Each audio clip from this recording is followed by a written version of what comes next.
Here. Commissioner Thompson? Here. All right, move on to the Pledge of Allegiance. Pledge allegiance to the flag of the United States of America and to the republic for which it stands, one nation, under God, indivisible, with liberty and justice for all.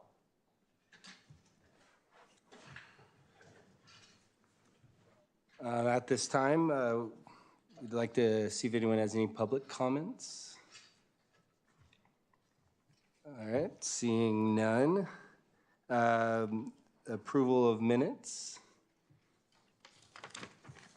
Has everyone read the last minutes? Or do we have a few to approve or just the one? I think you just have the one. Just okay. August, yeah. I make a motion to approve. I'll second. All right. On to item. Do you want to do all in favor? Oh, sorry. Yes. All in favor? Aye. Aye. I have to abstain since I wasn't here for that meeting. You actually don't, as long as you review the minutes and you agree with them.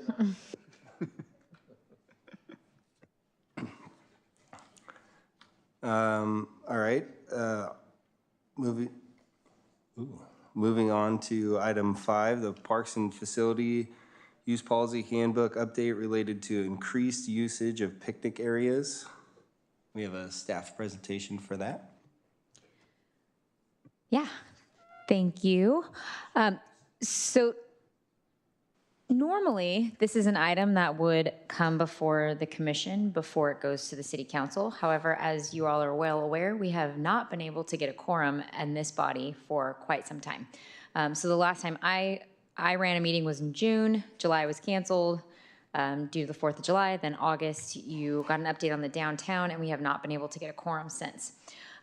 So this is really to give you an update on an item that we've taken to City Council, has been approved by City Council, and is now going through the formal approval process through City Council meetings.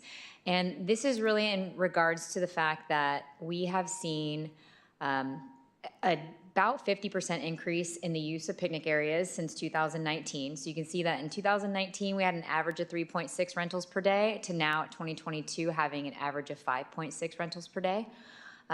We believe at this point it's because people prefer to be outdoors rather than indoors. So we're seeing a lot more parties taking place in our parks where they used to potentially be taking place in people's homes or in recreation facilities.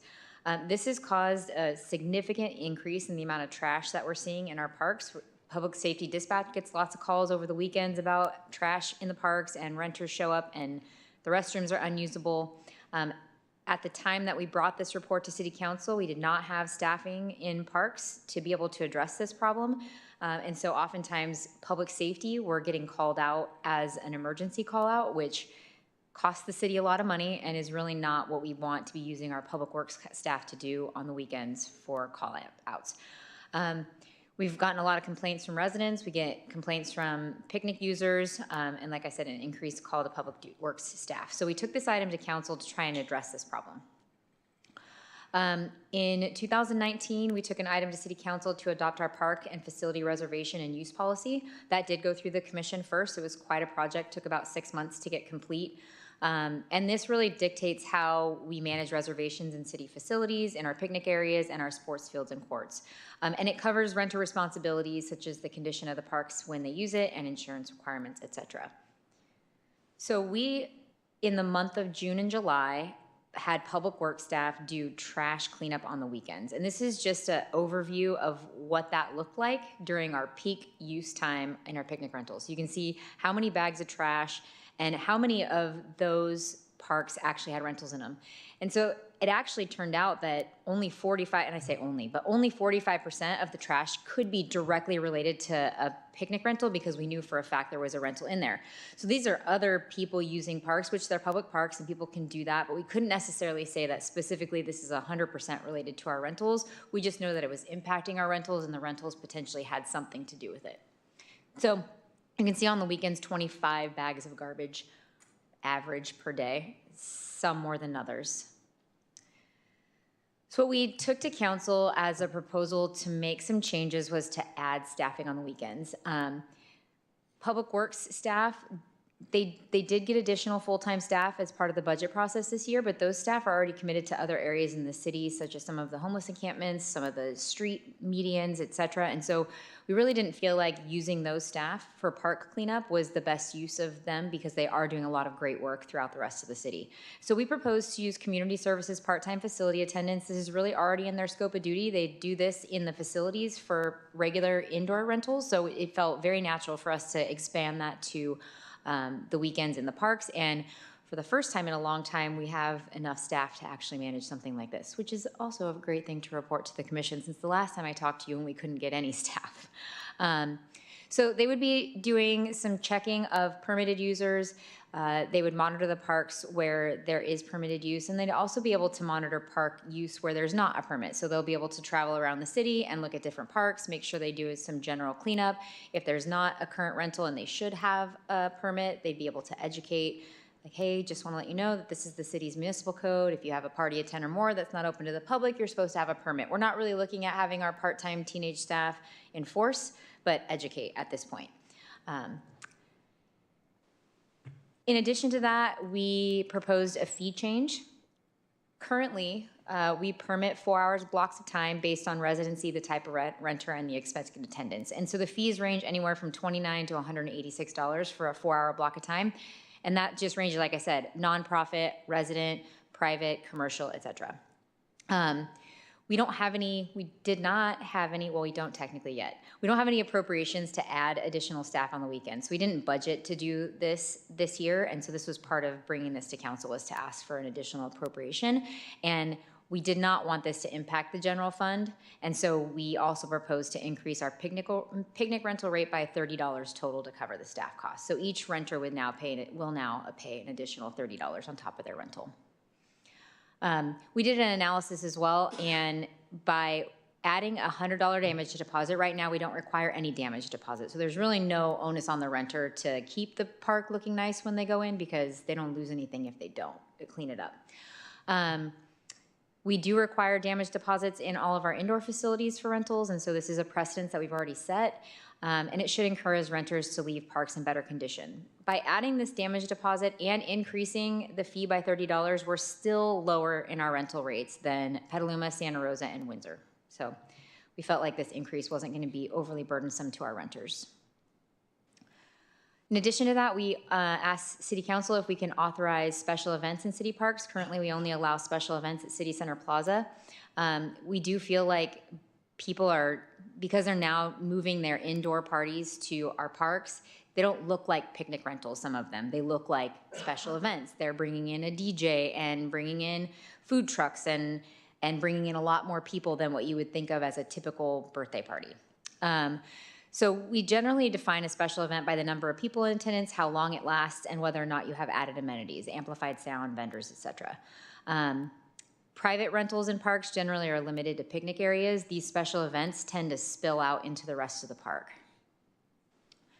So we asked City Council if we could define a special event as more than 100 attendees and lasting more than 4 hours. And by asking them this, we are able to have them fill out our special event application, which requires them to answer additional questions that give us a better idea of what the impact on the park is going to be. We would require additional insurance. They would need to bring in their own garbage bins. They would need to bring in additional restrooms, and there would be a larger damage deposit because these do have a bigger impact on our parks. Then we have two types of events that would determine what fees they would pay, and that's major and minor, and those fees already exist. Then we made some other minor changes to our park and facility reservation use policy. I highlighted the two major ones that the rest are sort of administrative. And that would be that picnic rentals to be capped at 5 hours, 1 block, and then remove special fees for Alicia Park. So like I said, right now, we do 4-hour blocks of time, and we allow people to rent 2 4-hour blocks, so they can rent the park for 8 hours.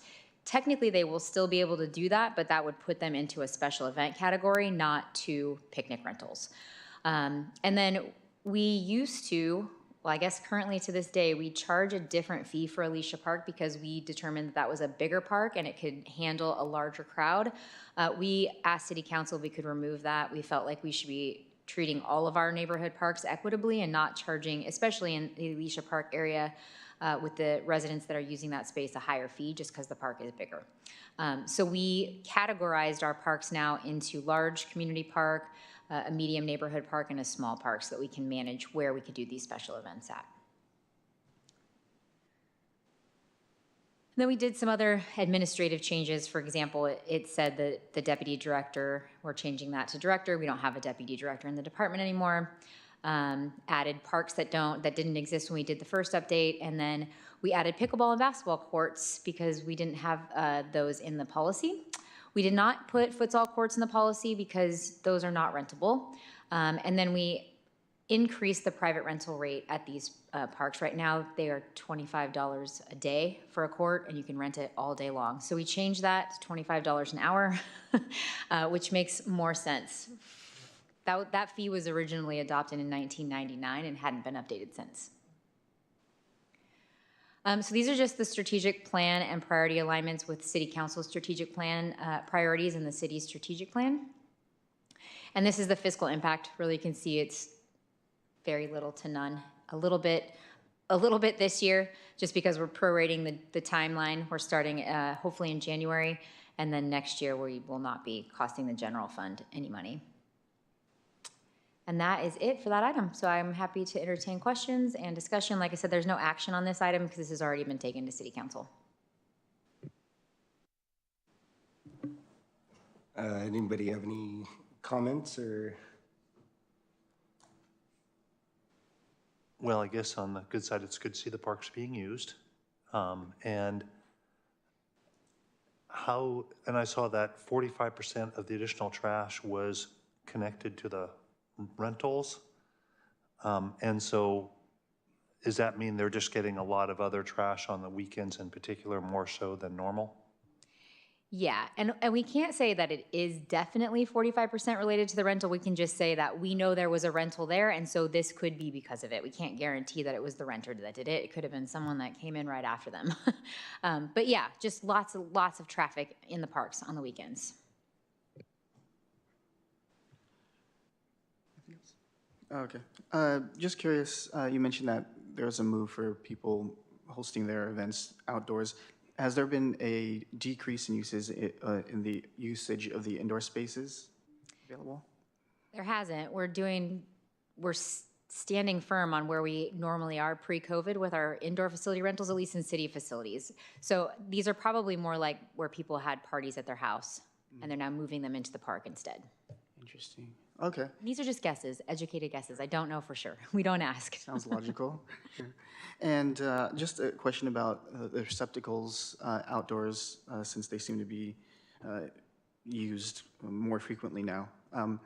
Do we have enough receptacles outdoors, and is well, I guess that's question one. And if not, is the response to bring in more receptacles, like you mentioned, during special events that we're at least aware of? For general park use, where the parks are intended for just public recreational use, we have enough receptacles. We don't have enough receptacles for events where you start seeing, 75 to 100 people more at one event where they're serving food and drink. The parks were not meant for that, to sustain that, and so that's why we really want to transfer that frame of thinking into a special event and not a picnic rental, so that we can require them to bring in their own garbage cans based on the number of people that are attending. Cool. That's all I had. And just a quick comment, really happy to hear that staffing is back up. So it's so awesome for you. Thanks. Yeah, equally happy about the staff picture. That's a great improvement. I'm sure it takes a big headache off you and other folks in the department. Yeah, other folks, Tiara.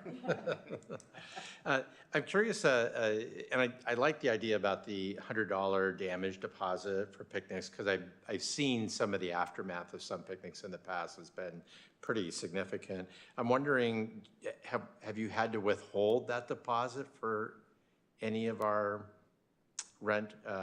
picnic rentals since the policy was updated? So it's a great question.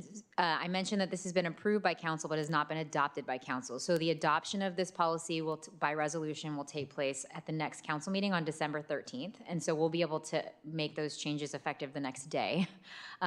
So no, we haven't had to keep it yet because we haven't been charging it yet. Good, I hope we won't have to keep it. I hope in the not long either. run. And you also mentioned that you added pickleball and I think it was basketball to the, what about the new paved soccer area over in, by Alicia Park? I forget what that, it's not. The futsal courts, yeah, Futsal. we did not add futsal courts to the policy because the policy is really designed for reservation, and we don't reserve those. Those are open to the public 100% of the time, so they're not available for rent. I see. Great. Thank you. I don't have anything. All right.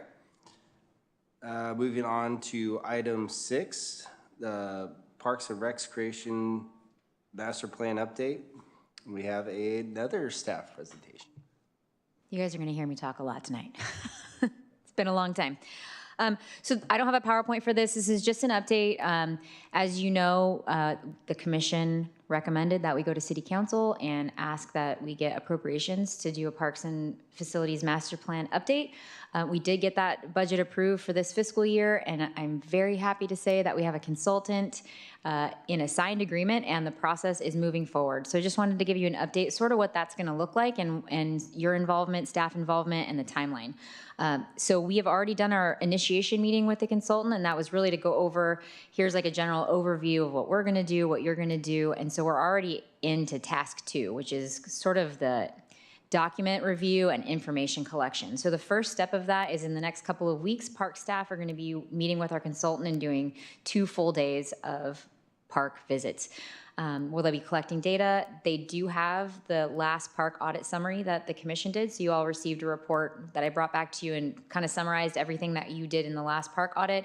The consultant has that, so they'll be using that as well as their own knowledge and park staff to really look at our parks and determine things that can be done immediately, short-term, near-term, long-term. So that's happening most recently.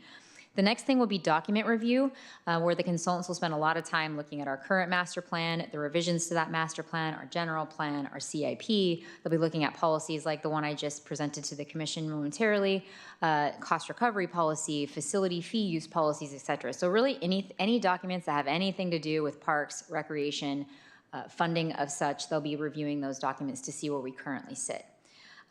They'll also be looking at our CIP, as the CIP, as you know, has lots of park improvement projects, some funded, some unfunded. So it's a really good place for them to look at where the city's priorities are currently.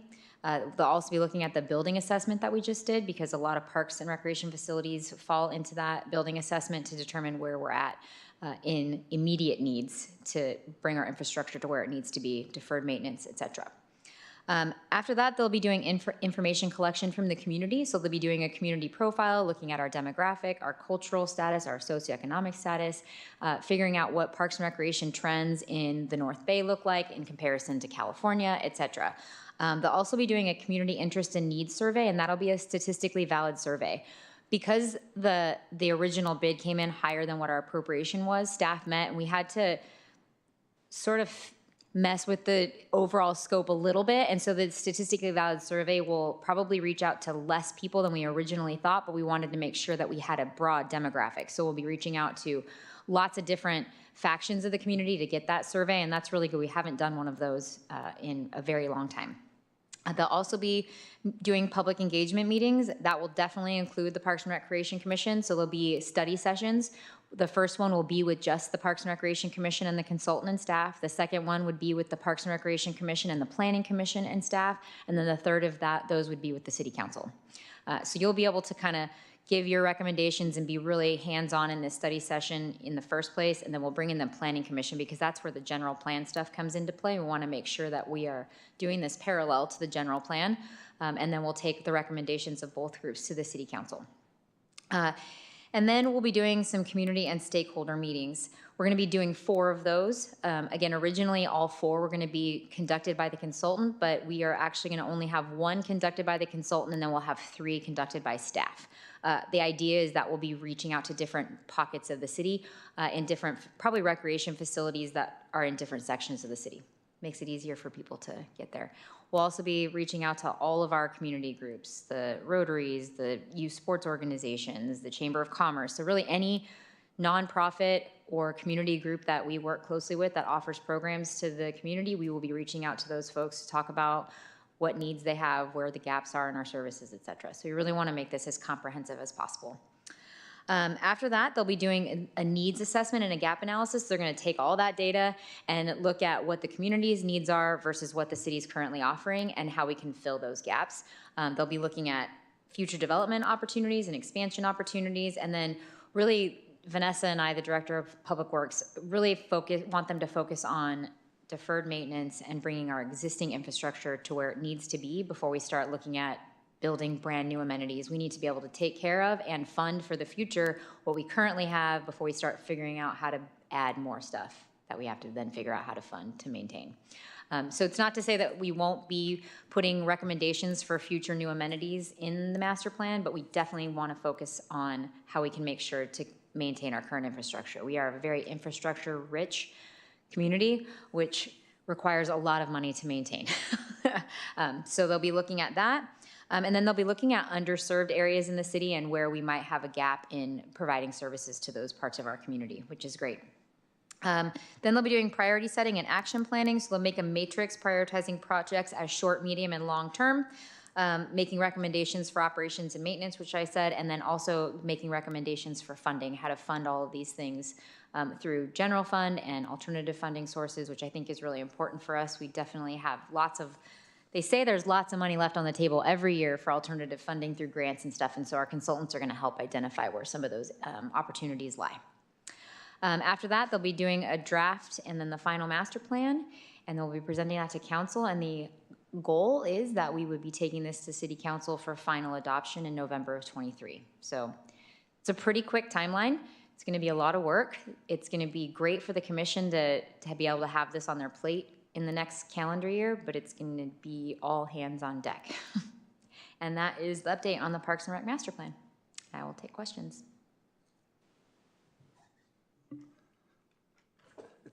That's definitely a lot of work that you guys have ahead of you.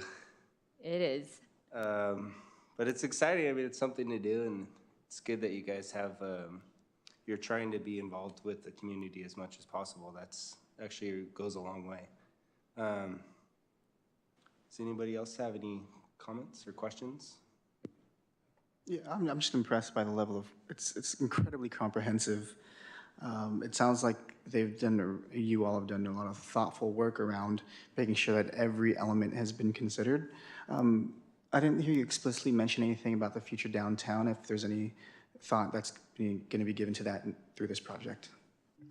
There absolutely will be. That's part of sort of the general plan component of that. And then obviously we do have park and open space in that. There was potentially going to be an item tonight with the Planning Commission about the downtown. And so we're going to push that off with the consultants until we have some more meat around it. There's just not anything to give them at this point. But as soon as there is, they will definitely be helping us figure out how to incorporate park and open space into that downtown. Thank you. Yeah, very impressed about the comprehensiveness. Great job outlining all this work, and it's going to take every one of those days till November, I'm sure. I wanted to ask a little bit about the 4 community meetings, and what was the rationale to have one of those 4 facilitated by the consultant and the others by the staff? And how will the project be sure that all the community meetings are kind of similar in format and kind of invite the same kind of information coming out of them? The rationale was 100% cost. We had to trim costs off the project in order to meet our budget.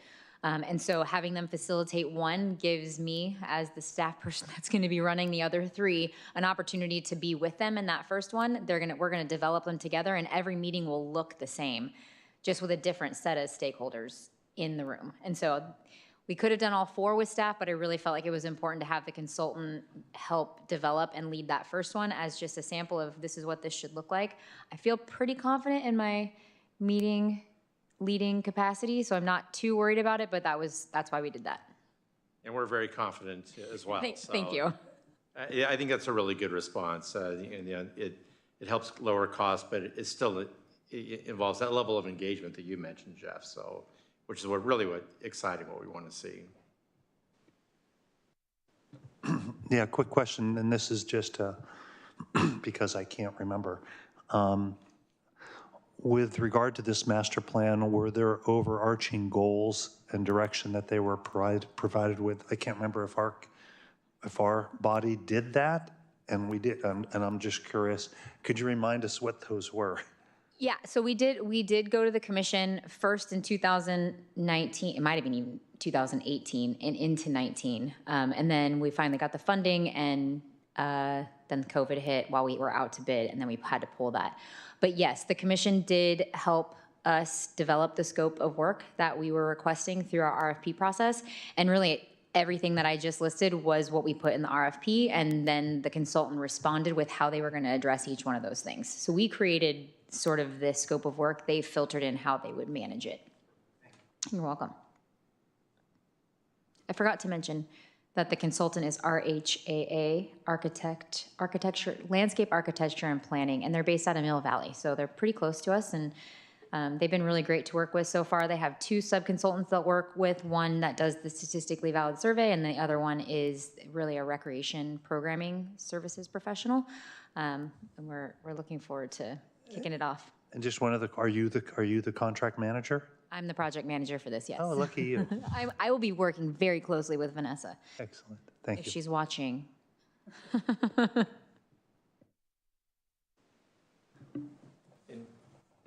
This is the exhibit outlining the scope of work. Yeah, so what I put in front of you there, and if anybody in the public would like some, there's some on the table, is just that's the Exhibit A to the actual signed agreement, and that's the scope of work. So that lists what I just summarized for you in detail.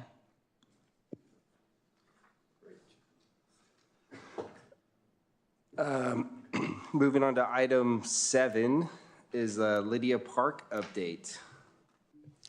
So as just a background reminder, Lydia Park is the mini park in L section. That was the park that the commission chose to renovate with our Prop 68 per capita funding. That project was required to be in contract in December, which it is. Unfortunately, when we went out to bid, the commission went through the process of design and picking a design. We had a few design options to choose from. We came up with a really awesome design that I was very excited about. Unfortunately, when we went out to bid, the bid came in way over cost for that particular design. So at this point, we've gone back to the contractor that was hired through the bid process, and they are working with Ross Recreation, who is the consultant that we always use to do our playground design, to redesign the facility, redesign the park, to take out some components to try and get that cost down. We were hoping to have that at this meeting. They didn't get it to us yet, and so we're hoping to have it in January. So the commission will definitely get to re-review what design options Ross Recreation comes back with that meets the specs. And I think that the total dollar amount for the budget was somewhere in the $204,000 range. So hopefully we don't lose too many components, but that's why that project hasn't started yet. And that's my full update on that one. And did we, correct me if I'm wrong, did we like kind of come up with some other features or like a different kind of a plan in case that one got kicked? Nope. We'd come up with the one design option because we can't really, I mean, we do always have bid alternatives in there, but those are usually like, they don't put the fall surface in or little minor things that a contractor could take out. But no, for the design of the actual playground, we only did the one design, and we put that out to bid. We got quotes on that before we did it, so we were semi-confident that the design could fall within the costs that we had available, the appropriation we had, but with the supply chain issues and all of the different type of construction costs that have increased over the course of the time since we got that adopted, the costs just were higher than we anticipated. Okay. I thought, for some reason, I like had a feeling that that it wasn't going to go, like we were already going to be a little bit higher, and we were trying to fudge a few things, and maybe, all right. We did pull some things out. I think the one thing that we probably, I can't remember the exact dollar amount, but it was in like the $40,000 to $50,000 range that we needed to remove. And all the components that we can move that are small are really small. They're like a couple of thousands of dollars that aren't going to make a big difference. So it really does need to be completely redesigned to be able to have the same look and feel as we had. We also could have removed the shade structure, but I think that we all decided the shade was really important because that space just sits directly in the sun. Some of the equipment that was already out there was sort of failing because of how much sun impact it had, plus the metal slide, which we don't have out there anymore. Do you recall how much over budget they were coming in at? Like I said, I think it was something in the $50,000 range. But because it's a grant, we don't have the opportunity to go and ask for more. This was a per capita funding opportunity. We don't have additional appropriations to pay the overage. Plus, in a mini park, I'm not sure that would be the best use of general fund dollars. We really want to stay within the grant amount.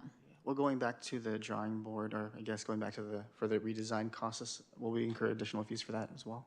No. And any guess what, assuming we come back in January 2023, we've got all the budget worked out, we've got a great design, what might we look forward or anticipate for implementation?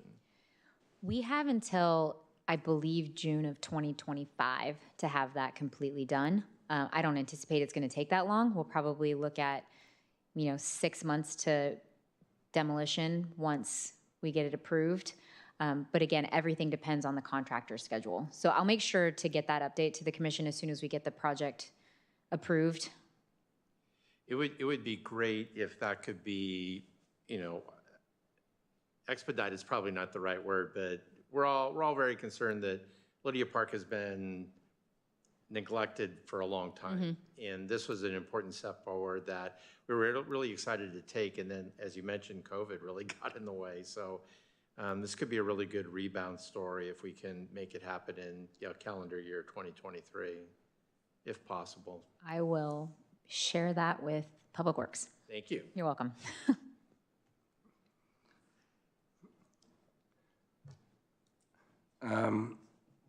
Moving on to item number 8 is the Spreckles Performing Arts Center update. Yeah, I take responsibility for the fact that I'm not good at always bringing updates about the Performing Arts Center to the commission, but you guys also are the Cultural Arts Commission, and it is part of my purview of management, and so I feel like it's important that you all know what's happening there. December is a very big month for the Performing Arts Center. Not only do we have our own production running, so we have currently Man with a Load of Mischief is a musical in the small theater. It's actually being directed by Sherry Lee Miller, who's our Performing Arts Center manager. She's a brilliant director, so if you have a chance to see it, it's running the next 2 weekends. This weekend and next weekend, it's already had 2 weekends in the books. In addition to that, in December, we leave the main stage open for rentals. So we just had a dance company from Santa Rosa rented it this past weekend for a Christmas production. In the next weekend, this coming up weekend, we have Petaluma Dance Company who will be doing Friday, Saturday, and Sunday of their performance of the Nutcracker. And then the following weekend, we have Santa Rosa Dance Company for their Friday, Saturday, and Sunday doing their performance of the Nutcracker. So really, sometimes we feel like our rentals are what put Spreckles on the map. When you hear people say that they've been to Spreckles, it's because they went and saw their kid perform in the Nutcracker. It's great to see them there. They fill the house. It's also a great revenue generating opportunity for the Performing Arts Center, so it's sort of a full community feel. We have often aspired to have a big show of our own on the main stage, but we just don't feel like it makes as much sense as having all of those kids in there performing the Nutcracker. It's just classic Spreckles stuff. So that is what's happening in Spreckles in December. I will update the commission in January on the shows that we have coming up in the spring, because our next one won't go up until February. That's it on Spreckles. Now I'm going to show you a fun video. You can announce the next item. Sorry, I got excited. So we're on to item number 9, the community events update. We have a few items. Yeah, we have a lot. I'm just going to update you on the events. This one, this is a video that I created as an update for the city council, and so I thought I'd share it with the commission because it's fun, and this is just for the first 2, which is the Halloween Carnival and the Haunt. Oh, nope, didn't work.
So that was the Halloween Carnival. There was a video at the very beginning of the haunt, and I'm not sure what happened to it. I'm going to let Tiara try and technology that for us. But the Halloween Carnival was on October 28th this year, 12 to 5, from 12 to 5 at the community center. And as you can see from some of those photos, it was wildly successful. We had beautiful weather. We had a huge crowd. I would say probably in the neighborhood. Oh, I'm going to stop.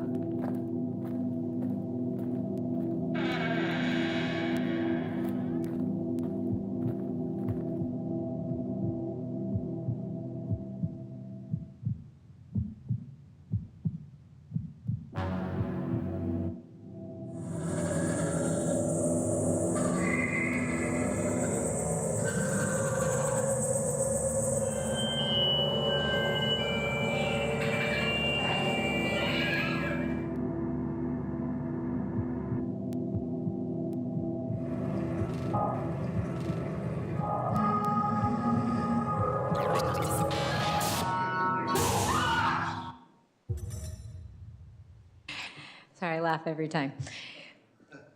Well, now that we just watched the haunt video, I'll start with the haunt and I'll go back to the Halloween Carnival. So the haunt was new this year. I'm not even sure if the commission knew we were doing that. We haven't had a meeting since we decided to do this event, but this event was incepted by our technical director at the Performing Arts Center. Annually, we build a haunted maze in the Performing Arts Center for the Halloween Carnival. And we usually rotate that from scary to not scary, but it very much is meant for like the 10 and under crowd.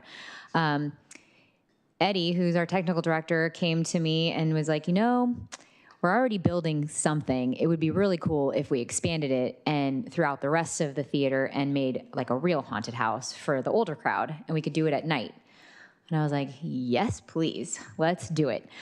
So began the idea. I will give credit to our video producer who created that that was our marketing campaign. We were able to share that on social media, and Tiara created that with her magic skills. And so we did on Friday and Saturday night of Halloween weekend, we did 13 plus years is what the admission requirement was. We didn't check IDs, but we really encouraged parents not to bring kids under the age of 13 because this was literally designed to scare you. It was a non-gore event, so it was really more like people jumping out at you and scary scenes and loud music. And it's really fun because of the theater, the opportunity to use the theater. We had the built-in lighting and the built-in sound, and it echoed throughout the whole facility. I got to be a scare in it on the first night, which was really fun. And we had Sherry Lee Miller stood outside of it the entire weekend asking for feedback. So it was the first one.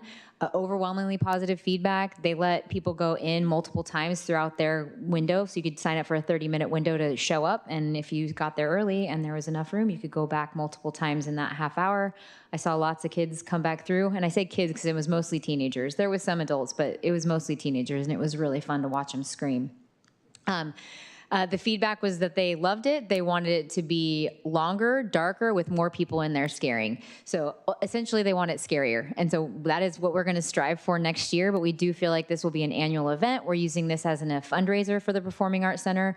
In the past, we've done fundraisers that were very theater specific, but fundraisers are just designed to help fund your projects and your business. And so it doesn't need to be live theater. The haunted house is a perfect opportunity to get people in the theater, but also provide a service during Halloween for a population that we haven't done yet, because the Halloween Carnival is very much for the family and younger children. So it was fun, and we look forward to next year. I expect all of you to go through it. I thought you'd expect us to work it.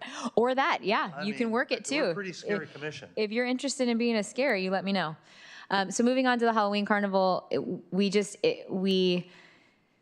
we feel like this is starting to become like our signature event. It is so popular. It is so fun. It is big. We have partnerships. This year we partnered with the Rohnert Park Unified School District 5th grade class as a whole. So every 5th grade class in the school district at each school.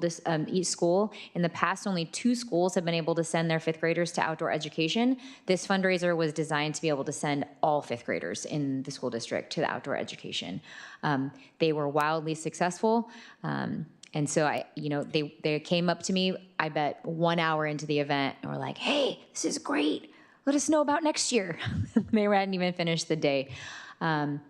We had a hypnotist for the first time this year, which was really fun. We brought out our live animals, as we plan to do each year. We moved the food court into the parking lot area, which was also a really good idea and worked out very well for us. Overall, there's just not anything to say but positive comments. We hear positive comments from the community. The Dia de los Muertos component expanded this year. Last year, we only had the Latino Alliance coordinate altars. This year we had Latino Alliance do that, and we also coordinated a community altar where it was just one big altar in the hallway in the community center, and any member of the public could bring pictures or memorabilia of loved ones, including their four-legged friends, to be a part of that cultural experience for Dia de los Muertos. We invited that through our email blast system, sent it out, email out to thousands of people. I think we got 20 participants, which was good for the first year of doing that. We just plan to expand on that further every year. So that was the Halloween Carnival. Moving on, Veterans Day celebration. That happened on November 11th. We were able to bring back the chorale and the band. So they did not have the band or the chorale last year because of COVID. So it was really great to sort of bring back breathe a little bit more life into the event this year. It was a packed house. That's always a really fun opportunity for us. And then we just, over Thanksgiving weekend, had our 43rd annual Arts and Crafts Fair. I've heard from adults in the community who are like, I think I went here when I was 5. In fact, our city manager thinks he went to the very first one as a kid because his mom made dolls that she sold at the crafts fair. So a fun fact about that. Wildly successful again, 70 vendors. We had a wait list. We always do. We pretty much sell that event out by August. We put out the applications in July. So we're really excited to have that behind us. We have a new event coming up on December 10th called Wreck the Halls. And Tierra has really been essential to the creation of that event with our Sports Center supervisor. So I'm actually going to let Tierra give you an update on what that event's going to look like. This is new. Here we go. Here I am. Hi.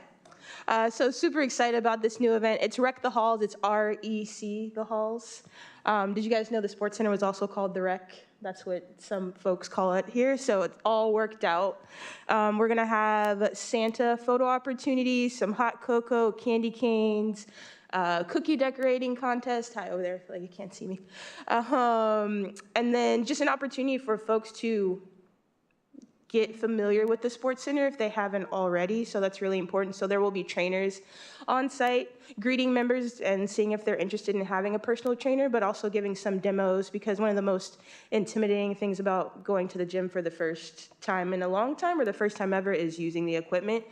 So that's a piece we thought was really important to add. It's going to be festive and decorative. The child care room will have some Christmas movies playing. There'll be an opportunity for everyone to write their letter to Santa if they haven't already. We'll make sure that he gets it right away. So we're just really excited about having folks come in. If you come and sign up for an annual membership, the first 25 folks will get a customized Callahan Sports and Fitness Center bucket hat. So we're excited about that. And if you bring a friend, and you can enter yourself into a raffle, or if that person signs up for an annual membership also, you can get entered into a raffle to win a 6-month membership. So lots of cool opportunities, lots of fun. We'll have the gym programmed out, so if you want to shoot around, or if you want to play ladder golf, or little games we have going on, pickleball, we'll have a court with pickleball on it. Just come in, enjoy the Sports and Fitness Center. So it's 12 to 4 on December 10th. Come on down. We'd love to have you. Yeah, so this is sort of a playoff. Last year we had our 35th anniversary of the Sports and Fitness Center, and we did it around the holidays, and we had photos with Santa, and we did a Santa shooting contest, and it was really great. And so we sort of were like, why can't we do something every year for our members and for those who aren't members, to highlight the fact that we have this gem in our community. Not every city has a sports and fitness center like we do, and so we feel like we really want people to know that they can come be a part of their community fitness center and all the things that has to go with it. So we hope that this year's successful and that we're able to do it every year. And the Wreck the Halls was Tierra's idea, the name. It's great. Good job. So the last thing is our Letters to Santa program. This is probably its 5th or 6th year that we've been doing Letters to Santa. We have a mailbox in the community center. We invite children in the community to write a letter to Santa and provide a self-addressed envelope with that letter, put it in the mailbox, and they will get a letter back handwritten from Santa himself. So that we are accepting letters through December 13th because we know that Santa gets really busy after that date. So we want to give him time to write a letter and also be able to get all his toys ready for delivery. So we're really excited about that. I think the last report I got, we had over 50 letters already in the mailbox. So kids are ready. And that's my community event update. Any questions or discussion? Yeah, just on the rec hall, which I'll be going to right after this. It's nice because I feel like I have my own personal, gym, but it's not good because I feel like I have my own personal gym. So, and it's just such an amazing, good deal because I can't remember, and I'm a senior right now, but like it's, 200 something a year. And I mean, that's what a lot of people pay close per month. And it's great equipment. I know they've updated a lot of it. And yeah, I wish we could get word out because it really is a gem that not a lot of people know about, apparently. So thanks. And just anyways, thanks for all the events. I love the rec hall, the haunt. I mean, it's just, I love the energy you guys are putting into this. I think it means a lot. Thank you. Yeah, great events. What a whirlwind update this is. I was really happy about the haunt, and I didn't go through it because I was too scared. But I'm curious, do you have a sense about how many funds was raised for the Spreckles Performing Arts Center? Chris, I knew you were going to ask me that. And I did have the number, but I don't have it off the top of my head. So I don't want to quote you something that's incorrect. Sure. So I will email the commission with that. Yeah, that's tomorrow. great. But what a great idea to involve the community and support local arts at the same time. And great idea about Wreck the Halls, formalizing that kind of fun event. And very, very impressed with everything you guys are doing. Yep, ditto to everything that's been said. For the haunted house, really excited to hear about that because I remember some of the feedback that I received, and I was because I didn't get to go this year, but last year was that they wanted an elevated experience, and sounds like you totally delivered on that and took their feedback to heart. So that's really, really great to hear. Was there still an opportunity for the younger crowd to go in? Was that during the daytime? Is that how that worked? Yeah, at the Halloween carnival, we still had not the whole thing, but a portion of it was open for the kids from 12 to 5. And we did the same thing we've done in the past where we rotated it from scary to not scary. So the not scary time was free for all. Anybody, we didn't filter how many went in at a time. We turned all the lights on. We turned on happy Halloween music, like fun, dancey Halloween music, and just let the kids walk through just to experience what it would look like. And then we rotated it back to scary. And we put some scares in there, not as egregious as the scares that were in the haunt, and turned the lights down a little bit more and put the scary music on.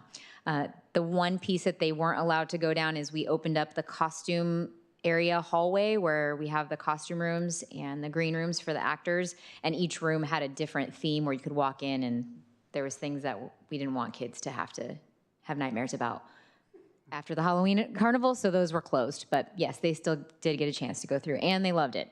That's great. Well done to all of you and your team, and way to finish out 2022 strong. Thank you. I will say it was definitely, you guys pushed and advertised a lot for it because I was receiving a lot of emails and, just everything you guys were doing. You guys were really trying to make it happen for everyone, and that's huge. I wish I could have gone to the haunt. I didn't, but dang, next year I definitely have to now. You'll be working it. Yeah. Yeah. We don't even need to dress up to be scary. It's true, yeah. I'd like to talk to you about your budget.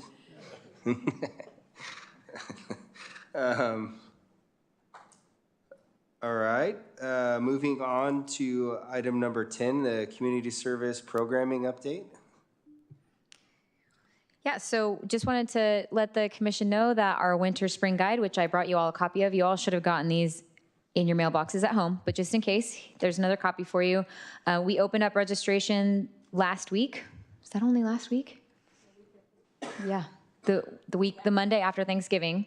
And just out of the gate, we had massive amounts of people calling in to register and registering online on the first day that the guide opened up. And this is a mix between program registrations and also facility rentals, but lots of program registrations. We brought in like $20,000 of revenue in one day.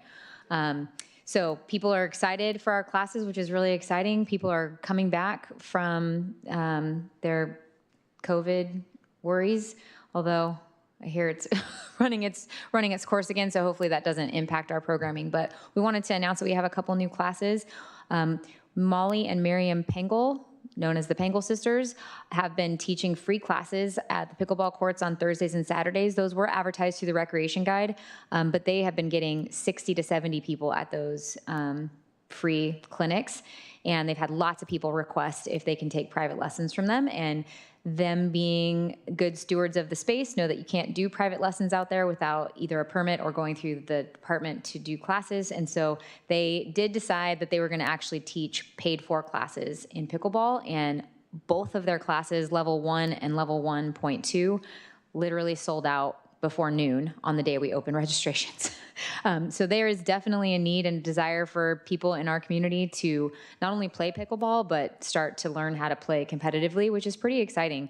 I don't know if you hear the rumblings in the world about pickleball and the tensions that pickleball has created in lots of communities throughout the state. You also know that I'm very connected throughout the state to lots of other my colleagues in this profession, and I always say that I'm super fortunate to be in Rohnert Park because we really don't have a lot of the tensions that we see across the country, really, with pickleball. And part of that is the community of people that are leading the charge on that. It also has to do with the fact that we have tons of tennis courts. So we're not seeing a conflict of use in that way. But we're looking forward to being able to convert those to permanent courts. We do have appropriations in this fiscal year to do that. So hopefully we'll see that happen in the spring. But that's great. And then we also have a class called Annihilation, and it's a new fitness class. It's happening in the evenings at the community center, and it sounds like it's super intense. So if you're looking to up your fitness game, the Annihilation at the community center on Tuesdays and Thursdays. That starts in January, and then we have a Portuguese football, which is a soccer program for 18 months to 3-year-olds, and another session for 3 to 5-year-olds. So really introducing the sport of soccer to very, very tiny humans, which should be cute to watch. I don't know if you all recall that Coach Ricardo had an accident, and he is not teaching classes probably for the next at least 6 months. So he's been out. So it's great that we have a new instructor that comes in and can help give some experiences to our tiny people. That's that on the new classes. So I'll move to senior center programming. We have lots of things happening at our senior center. If you all don't get a chance to stop by the senior center or haven't, I would recommend just going and experiencing what it's like there. It really is a community within our community, and very fortunate to have Amanda Foley, our senior center supervisor, who is just wildly creative, takes lots of self-initiative, and I feel really fortunate to have her as part of our team. So we've got the Vintage Choir is back doing live rehearsals. They're going to have a concert on December 14th. We've brought in a new bridge program that's going to be starting up. Amanda does a book club with the library each month. She came up with this really awesome idea called the Honor Wall, and that happened in the month of November, where she invited veterans to bring photos of themselves when they were in the service and hung those on what she called the Honor Wall for the entire month of November. And that was super creative and really great way to honor our veterans, especially the veterans that patronize our senior center all the time. We do a monthly senior newsletter. We've been able to re-implement our senior trips, which have all sold out every time we've done one. So the senior center is just popping right now. It's good stuff. We're really excited. And we'll be bringing back our senior prom in April. Yeah. And then aquatic staffing, I was fortunate to report that we are doing really well in staffing in our facility attendance, which we were not in that same boat in the summer. But the tides have turned a little bit, and now we're struggling with aquatic staffing, and that is definitely a statewide trend. Lots of short staffing in getting lifeguards. So our our aquatic supervisor has spent a lot of time on the guard stand in the last 2 or 3 months, which is really taxing because he also runs the entire sports center. So our plan is just to continue promoting and pushing. If you know good swimmers that want part-time work, it's really our daytime shifts that we're having a hard time filling, and that's because our staff is getting younger, and so they're in school during morning and noon laps. We don't have a problem staffing our weekends, but we definitely have a problem staffing our weekdays, so that if one person calls out, it's either we have to cancel lap swim or we have to have our aquatic supervisor out there on the stand, which isn't, neither one of those are great options. We just wanted the commission to be aware, in case you hear from the community, especially the lap swim community, that there's lots of lap swim cancellations. There have been. We don't want that to happen, but we also have to protect staff from having to be out there all the time, full-time staff. So put the word out. Hiring for lifeguards, and we train in-house, which not all cities do. So you don't have to be lifeguard certified to get hired here. We will put them through a lifeguard certification course. That's it. Should have started with that one. That was a downer. Is there a way we could do like a like a volunteer program like they do with the firefighters with, I don't know if that's something that you guys have. We actually do have a program like that in the summertime. It doesn't make a whole lot of sense for us to do it during the winter months because we don't have robust staffing and our pool managers on duty to be able to really lead the staff through that, but we definitely have a junior guard program in the summer. Okay. Would they have to be, so even a junior guard could still do it during the day? Or is there a difference between, so a junior guard is just someone under 18? Or No, we have some lifeguards that are young. We have 16-year-old lifeguards. Junior guards are just kind of what you're saying. They're like young teens, preteens almost, that are learning how to be a lifeguard so that eventually they could become a real lifeguard. They don't get certified to be a lifeguard at that time. They're just in training. Okay. Yeah, I was just wondering, like, I don't, like, if people that were retired or wherever they utilize that lap swim would ever consider Becoming a lifeguard? Yeah, becoming a lifeguard part-time to keep it going so you don't have to cancel lap swim. I mean, it's not a bad idea. It's a pretty intense process to get lifeguard certified, though. It's a 40-hour class in the water, online, taking tests. Like, it's pretty intensive to become certified as a lifeguard, so it's harder to get volunteers to do that. But it might be good to look at, firefighters that are retired because they're already Title 22 certified. Oh, all right. But yeah, that's not a bad idea.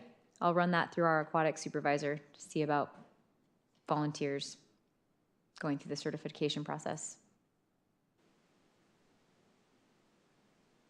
No other questions for me? The senior center, I'm glad to see that it's up and going, like full boom again. I remember it was during COVID, it was really struggling and kind of, not the place that it had the potential to be, or the potential it was. So I'm glad it's back in full swing. Us too, thank you. All right, on to the liaison reports. Start with the golf course advisory. Well, let's see. I can let you know they met on October 4th and talked about the fall performance, and I happened to be in Canada at that time, so I didn't attend. Chris, were you there? No, I was No. not there. So anyways, that's my update. And actually, I was getting COVID in Canada on the 4th. Yeah. That's it. Okay, moving on to the bicycle pedestrian advisory. That would be me. So I wasn't able to attend last November meeting last week either. Former Chair Bohr was actually my backup, so maybe we might have to consider who becomes that person now that he's no longer with the commission. So this update is as of the October meeting. So they were, or I guess went through, or currently going through a bike path audit, similar to what we went through, I believe, was it earlier this year? Yeah, must have been. Yeah, Like the parks audit? Yeah, exactly. And then the other thing that they were going through was identifying locations for trash receptacles along the paths. So they received a grant from Cal Recycle to focus on trash mitigation and look at additional locations for trash receptacles. And the grant also covers some time for staffing to work on the project, as well as the purchase of a mule, which is a small vehicle that could fit into locations that a normal-sized vehicle can't necessarily fit. So they're identifying locations about where additional receptacles might be needed. And actually, I was looking through the list, and one of them, some locations actually might even coincide with some of the parks perimeter and even at the park as well. So they're looking at that and taking that into consideration. The only other thing is that one of their members is relocating this month, so they'll have an opening on their committee. And then there two other members' terms are up this month, so I'm not sure if they will be, or I guess, yeah, we're not sure yet if they'll be renewing their status. So they may have several openings in short time. So that's it.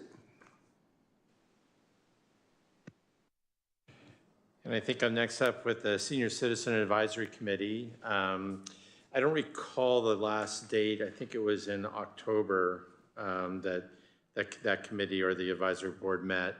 And the one thing that's absolutely obvious when you walk in the senior center is that it's a vibrant place, and there's a lot happening. You can just hear kind of the conversation among the different members, and there's groups in different areas. There's the pool room is quite popular, and Gary's always running or doing something in the computer lab as well as floating around. So that's really great to see. One thing that body is really working hard on is outreach within the people that attend or come to the center, as well as outreach to some of the other nearby senior living locations like Alta Vista and some of the mobile home parks, et cetera. So they're reaching out and conducting kind of informal surveys. What do people like or want to see in the senior center? And they're beginning to gain some, I think, momentum in that a lot of the members are now aware that these meetings happen, and there's a few that are now beginning to drop in and attend. So for the longest time, it was just kind of the advisory board, and that was it. So that's good. They're really making a nice kind of gentle push to engage, all the folks that are attending. And Amanda is amazing. She always has kind of like Cindy, a long list of great updates of all the things that have been accomplished and then all the things that are in the planning stage. So it's really a terrific area. I don't recall any specific updates that the commission may want to know, but Cindy, I know you're always at these meetings as well.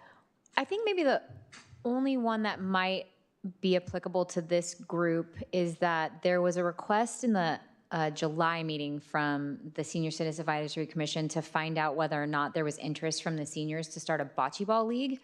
And the only place that we currently have built bocce courts is at 5 Creek Park, which is over by Costco. And that really is a mini park. It's not super conducive to a league. There's no place to sit. So we asked the commission to go out and look at the site before we did the legwork to determine if there was interest in a league. And they did. They agreed that it's probably not the best site, but they also still wanted us to find out if there was a need and a desire. And it seems like if we were to start some sort of league, there would be some interest in participating in that.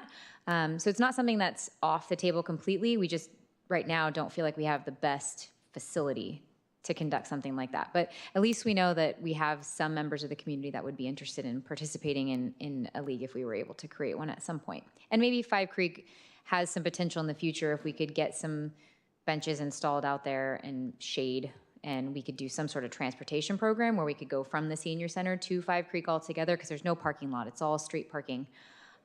So that's relevant to the Parks and Recreation Commission. And it's also something when these things come up, this is when we say we're in the process of doing a Parks and Recreation master plan. And I think that's a good opportunity for you all if you hear community members that want new things, new ideas.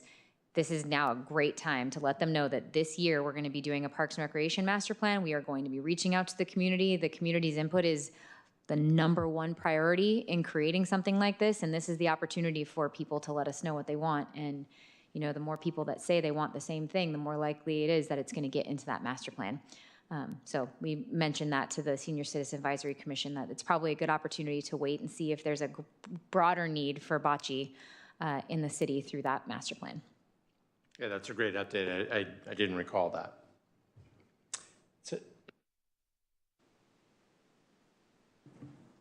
Okay, moving on to item 12, matters to and from commissioners.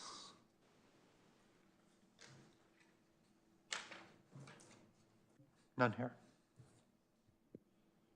I also just want to remind the commission that this matters to and from section, you really have to put something on here in advance of the meeting. So this is like, if you have something that you'd like to ask the commission, if they're interested in having staff talk about at a future meeting, like to actually be agendized. So these are things, you know, you hear from a resident that they want a bocce league, and you come to the, you call me and say, hey, Cindy, I'd like to put bocce leagues in matters to and from.